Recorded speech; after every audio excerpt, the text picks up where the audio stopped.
ser humano tem muita dificuldade, irmãos, de se comprometer com Deus.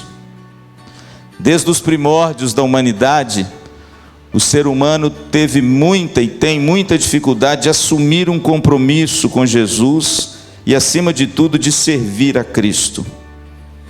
Desde que Deus criou o primeiro homem sobre a terra, o primeiro homem sobre a terra teve essa dificuldade. A Bíblia diz lá em Gênesis que na viração do dia, Deus procurou esse homem para ter um relacionamento com ele, para que esse homem pudesse adorá-lo e servi-lo. Mas a Bíblia diz que esse homem fugiu de Deus. E o texto diz que ele ouviu a voz de Deus e teve medo e fugiu. E assim, irmãos, a saga do ser humano sobre a face da terra tomou a mesma coloração.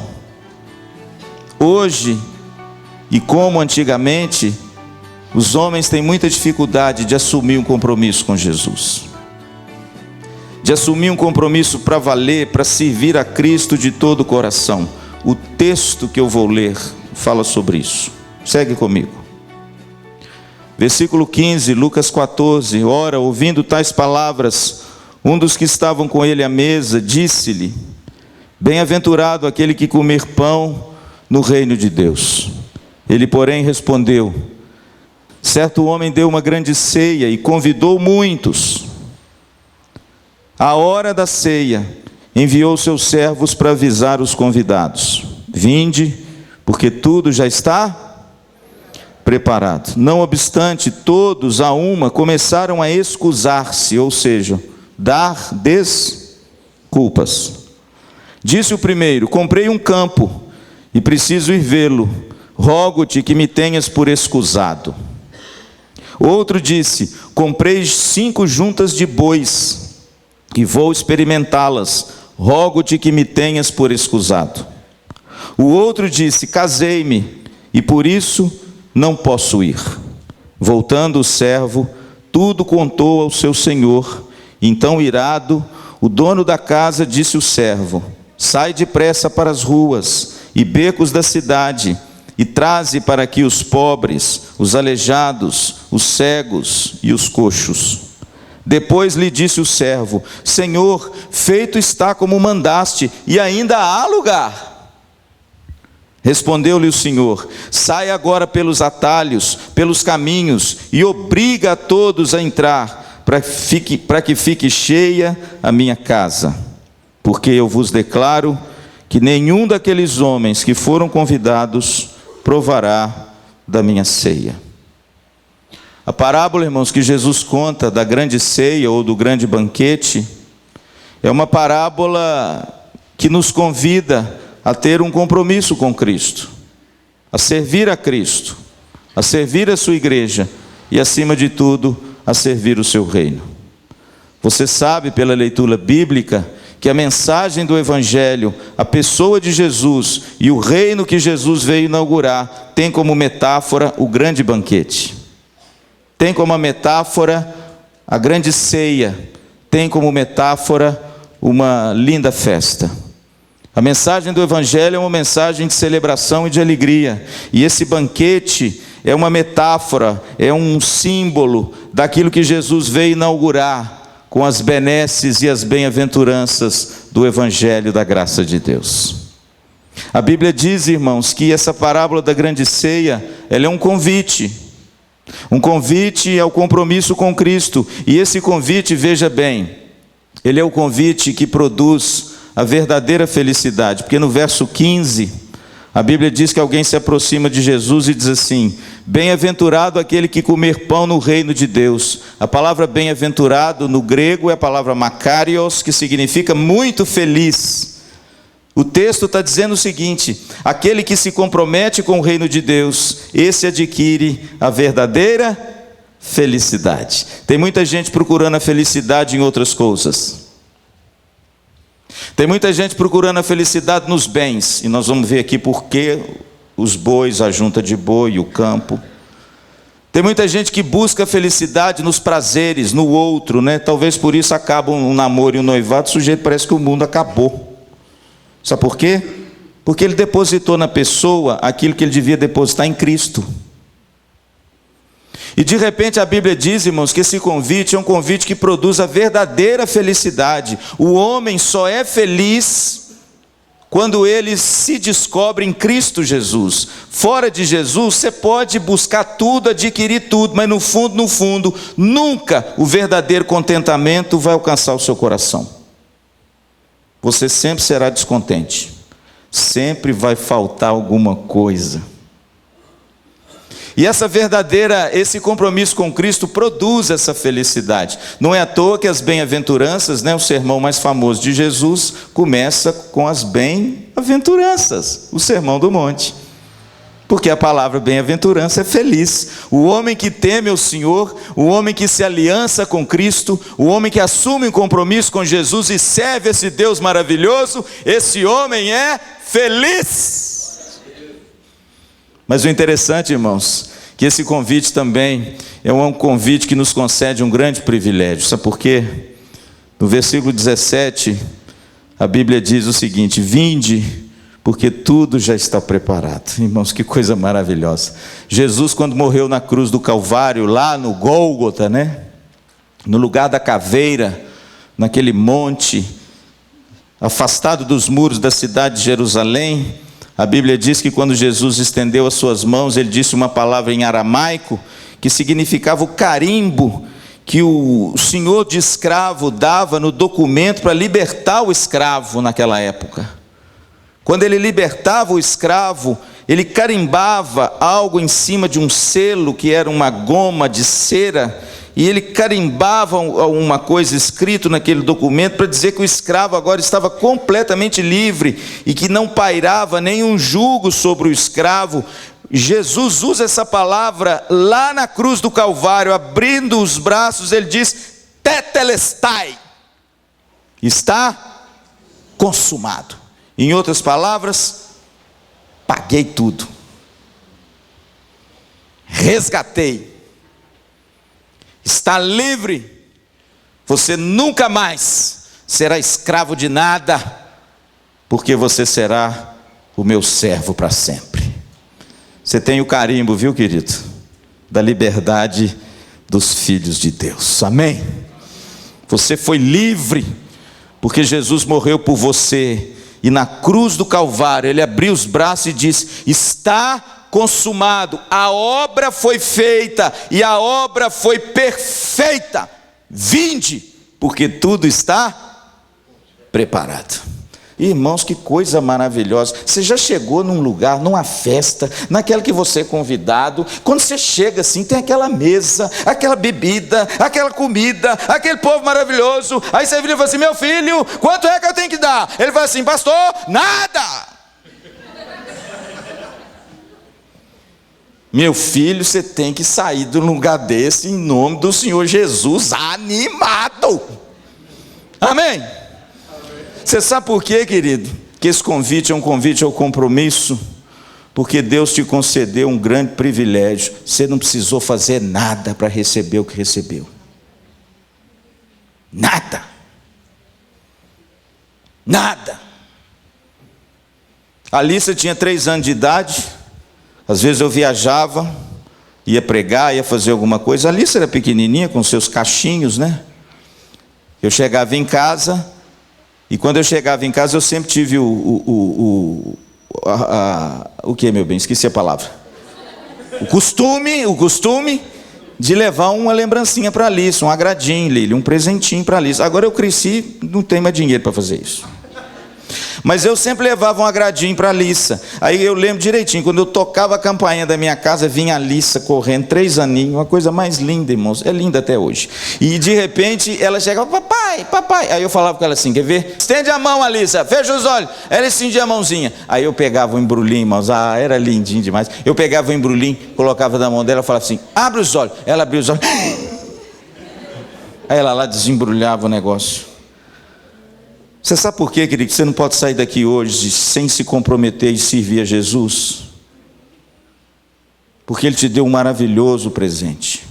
E a única coisa que você precisa para recebê-lo, sabe o que é? Estender as mãos. Só isso. Só estender as mãos. Mas, infelizmente, ainda existem pessoas com as mãos encolhidas.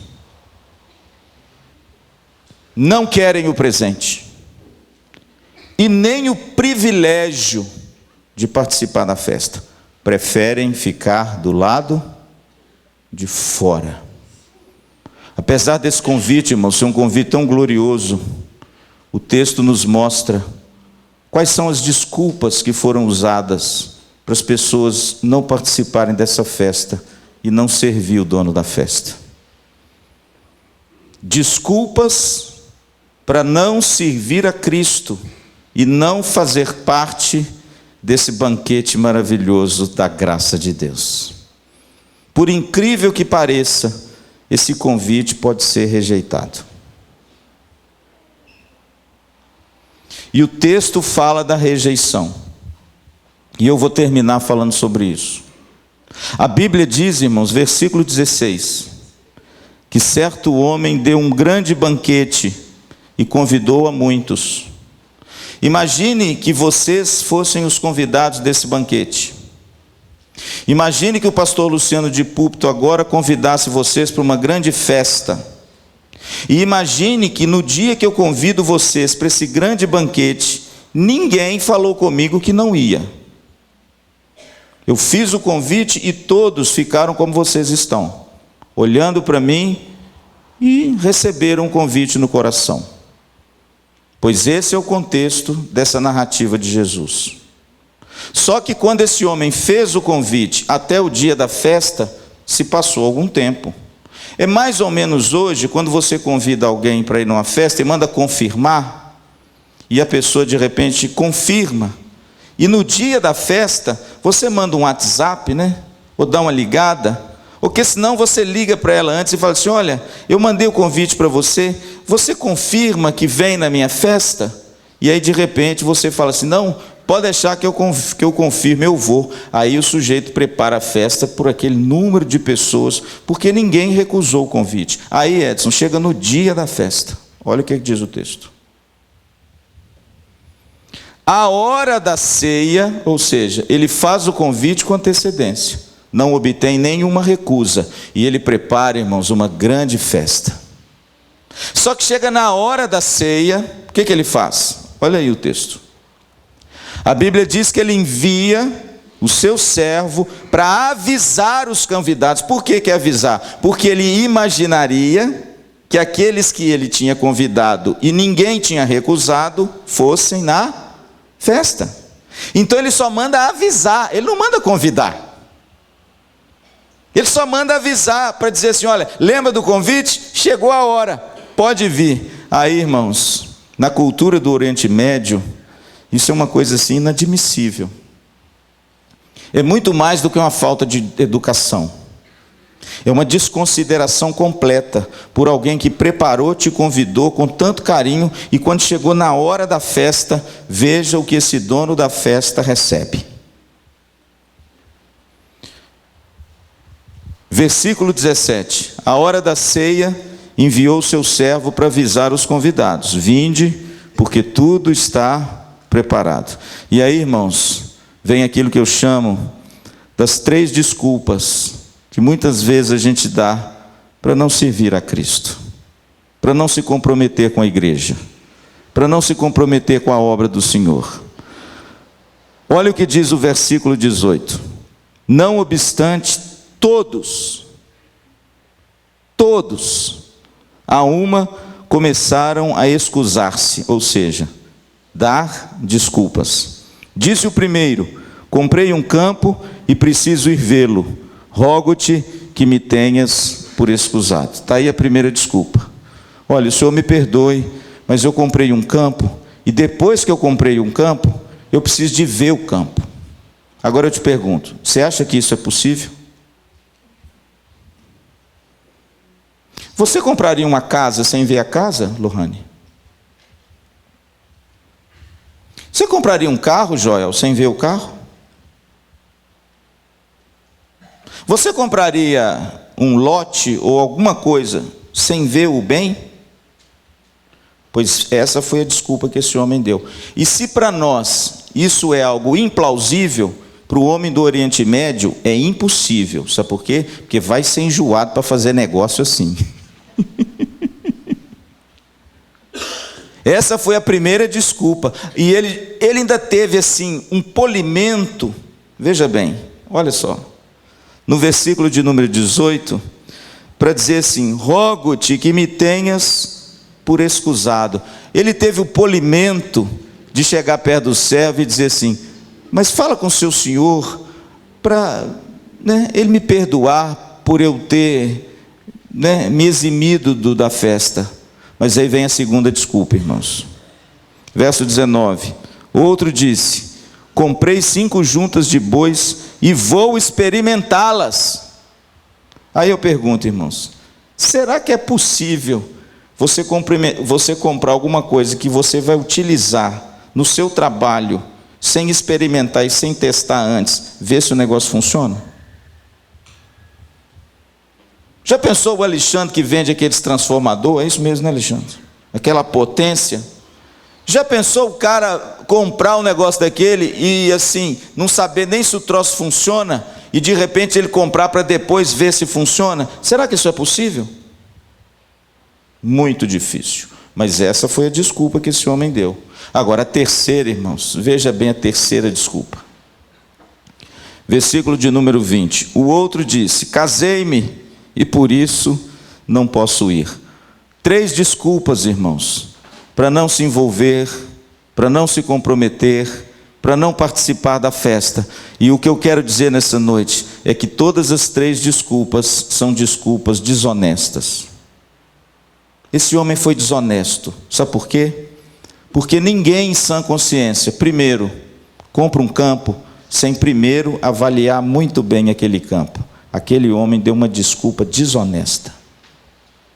Segundo, deu uma desculpa desonesta. Por quê? Porque ninguém compra uma junta de bois sem primeiro testar se ela funciona. Aquele homem deu uma desculpa desonesta. Ele não foi honesto com Deus. Terceiro, a Bíblia diz que aquele homem chegou assim: casei-me e não posso ir. Irmãos, esse homem deu uma desculpa tão desonesta. Sabe por quê? Porque naquele tempo, quando você convidava alguém, você convidava a família toda. O convite era para ele, para a esposa e para todos os filhos que eles teriam, porque o convite é para a família.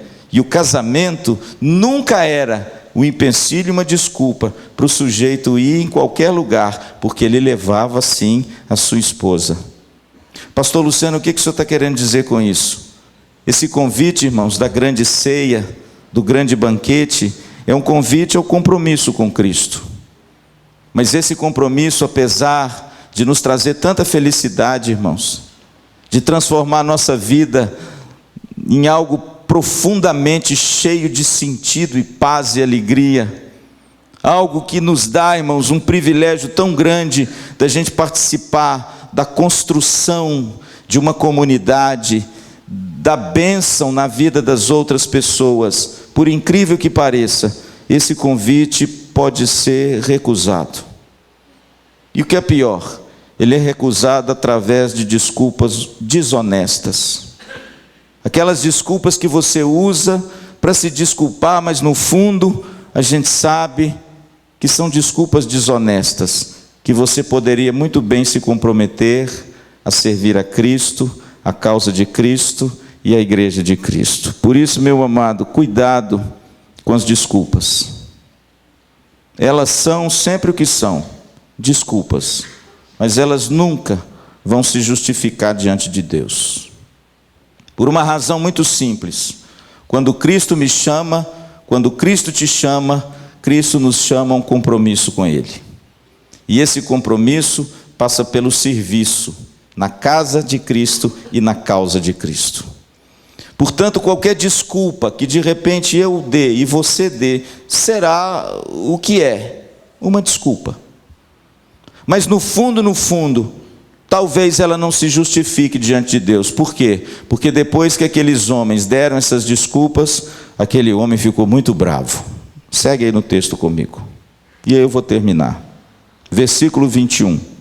Voltando o servo, tudo contou ao seu senhor. Então, irado, o dono da... Preste atenção, irado. O dono da casa, olha o que acontece. Disse ao seu servo: sai depressa para as ruas e becos da cidade, traze para aqui os pobres, os aleijados, os cegos e os coxos. Depois lhe disse o servo: Senhor, feito está como mandaste, ainda há lugar. Respondeu-lhe o Senhor: sai pelos caminhos, pelos atalhos, e obriga a todos a entrar, para que fique cheia a minha casa, porque vos declaro que nenhum daqueles homens que foram convidados provará da minha ceia. Em outras palavras, a desculpa daqueles homens foram apenas desculpas, mas não justificaram a rejeição do convite. Prova que ele manda o servo sair pelas cidades, para fora das cidades, para os vilarejos e para as ruelas fora da cidade. Isso significa missão. A ideia aqui do texto é essa: eles chamam aqueles que estão perto, mas eles chamam aqueles que estão longe, e principalmente aqueles que são considerados persona não grata, trazem essas pessoas para dentro, porque eu quero que fique cheia a minha casa. E aí eu vou terminar dizendo o seguinte, meu amado: cuidado com as desculpas que você dá. Preguei um sermão aqui há pouco tempo sobre Simão Cirineu. Quem lembra dele? Lembra daquele homem que carregou a cruz de Jesus? Sabe o que o texto diz? Que a Bíblia diz que Simão Cirineu, antes de carregar a cruz de Jesus, ele veio do campo. Sabe o que significa isso? Ele trabalhou a noite inteira, mas ainda achou tempo para trabalhar para Jesus. Cuidado com as desculpas, queridos, por 3 razões, e eu encerro. O ser humano normalmente, irmãos, se utiliza desse subterfúgio. A gente muitas vezes usa desculpa para tudo, mas cuidado com elas, por causa de 3 razões que a Bíblia denuncia. Cuidado com as desculpas, porque você pode perder uma bênção muito grande que Deus tem para você. E depois você vai reclamar que Deus não age, Deus não fala e Deus não usa você. Sabe por quê? Porque você não se dispõe. Ah, pastor, mas Deus é um Deus que abençoa? Claro, Deus é um Deus que abençoa. Agora, para o crente que se dispõe e aquele que serve a Cristo e é fiel ao seu chamado, Deus tem uma bênção especial. Por causa de quê? Por causa da obediência. E se você quer ser abençoado por Deus, irmãos, o caminho da bênção, sabe qual é, pastor Edward? A obediência. Lembra de Maria Madalena? O que aconteceu com Maria Madalena quando ela foi levada aos pés de Jesus, pega em adultério? Pega naquela situação lá que não levaram um homem, mas ela foi acusada. O que levou aquela mulher a de repente chegar aos pés de Jesus, Jesus escrevendo na areia, dizer: olha, aquele que não tem pecado, você conhece o texto, João capítulo 8, atira a primeira pedra. Aí de repente, um a um, começaram a se escusar, tal, foram embora. Jesus ficou sozinho com a mulher, e aí de repente Jesus levanta os olhos. Foi aí que ele levantou os olhos. Até esse momento ele não tinha nem levantado os olhos. Ele nem olhou para o pessoal que estava lá. Aí ele parou de escrever, olhou para a mulher. Mulher, onde estão os teus acusadores? Ninguém te condena? Aí o que ele responde para ela? Ah, irmãos, ele responde 2 coisas maravilhosas. Nem eu, tampouco te condeno. Sabe o que é isso? A graça do perdão. Puxa, mas eu não mereço, eu pequei, mas eu também não te condeno. Mas, irmãos, a vida cristã não é só isso, não. A vida cristã não é só a graça do perdão, que perdoa e restaura. A vida cristã também tem um elemento precioso da bênção da obediência, para que você agora comece a ser restaurado em obediência ao Senhor. Vá e não peques mais. Uma coisa é a graça que perdoa, outra coisa é a obediência que abençoa. Talvez esteja faltando isso na sua vida. Talvez você esteja dizendo assim: ah, mas eu não sou um homem abençoado. Aí eu pergunto: você é um homem obediente? Por isso, querido, que cuidado com as desculpas, porque você pode perder a bênção. Imagine só, presbítero Osmar, se o pastor Luciano não tivesse vindo para Maringá. Eu acho que isso aí é impossível, sabe por quê? Porque quando é vontade de Deus, você vem até esperneado.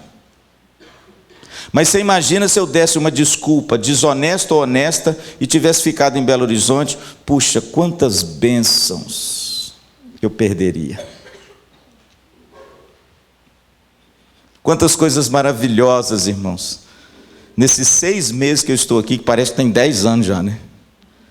Nesses 6 meses que eu estou aqui, irmãos, que Deus já semeou no meu jardim e eu já colhi para a glória de Deus.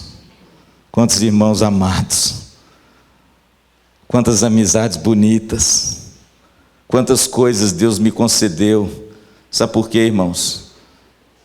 Porque eu não usei de desculpa.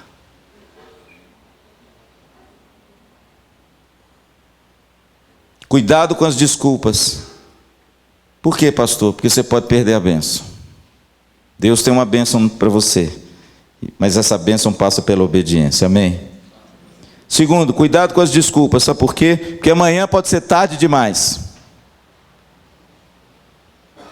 Jesus, certa feita, em João capítulo 11, na ressurreição de Lázaro, ele diz assim: trabalhar enquanto é dia, porque a noite, meu filho, vai chegar, onde ninguém vai poder trabalhar.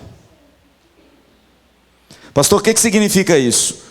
Significa que o chamado de Deus para você é hoje, agora, enquanto é dia. Sabe por quê? Porque pode chegar o dia que você vai querer e não vai poder.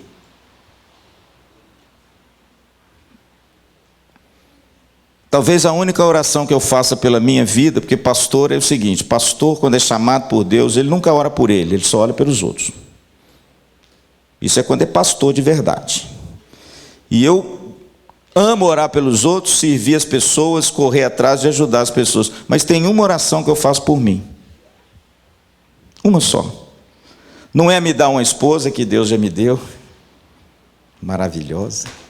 Não é me dar uma filha, uma igreja, porque Deus sempre me deu igrejas maravilhosas, presbíteros, não, nada disso. Deus é muito bom para mim. Sabe qual a única oração que eu faço por mim? Muitas vezes quando eu ajoelho aqui, ajoelho no meu gabinete, ajoelho na minha casa: Senhor, me dê saúde para eu poder trabalhar, porque vai chegar o dia que eu não vou poder mais. Sabe o que me deixa triste, irmãos? É que muitas vezes eu vejo muitas pessoas com muito vigor, com muita inteligência, com muitos dons e talentos, mas lá fora.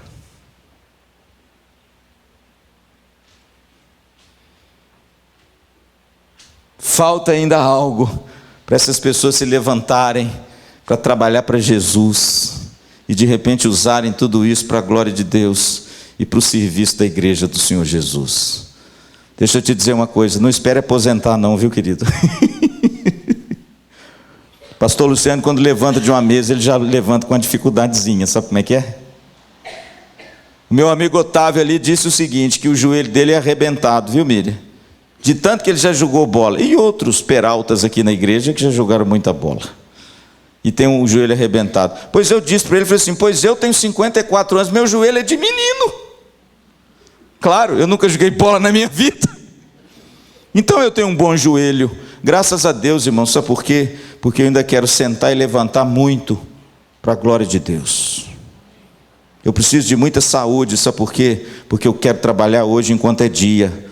Porque vai chegar a noite que você não vai poder trabalhar. E quando eu vejo os jovens da igreja, eu fico mais animado ainda. Quantos jovens Deus pode levantar aqui para ser homens e mulheres de Deus, para fazer diferença nessa cidade de Maringá, amém? Pastor, por que eu tenho que tomar cuidado com as minhas desculpas? Primeiro, porque você pode perder a bênção, viu, irmão? Deus tem um negócio bom para você e você fica de fora. Segundo, porque amanhã pode ser tarde demais. Hoje é o dia, agora é o tempo de você se levantar e dizer: olha, pastor, nós estamos aí juntos, firmes, nesse novo propósito da IPVO, nesse novo tempo. Até choveu para ajudar o senhor. E nós estamos aí juntos em nome de Jesus, firme nas coisas de Deus. Agora, irmão, só para finalizar, sabe por que você tem que ter cuidado com as suas desculpas, porque você foi chamado por Deus para servir a Cristo. E se você não faz, você está sendo desobediente. Nós fomos chamados por Deus para servir a Jesus. E aí, querido, vou dizer uma coisa. Quando você diz sim ao chamado de Deus, a Bíblia diz que bem-aventurado é aquele que come pão no reino dos céus. Você descobre a verdadeira felicidade. Amém? A minha oração, irmãos, é que Deus não levante apenas nessa igreja e no reino de Deus homens, mas levante também aqui na IPVO mulheres.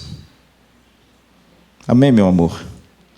Mulheres comprometidas com o reino de Deus, com a igreja, e que levante um grande ministério de mulheres para auxiliar as irmãs em dificuldade, para visitar essas irmãs, para fazer projetos com essas irmãs, acampamentos com essas irmãs, para a gente edificar aqui mulheres de Deus, homens de Deus, jovens de Deus, e assim, irmãos, a gente ser sal da terra e luz do mundo, aonde Deus nos colocar. E eu creio que com a chuva de quinta-feira, aquele gostinho que Deus me deu, isso vai acontecer.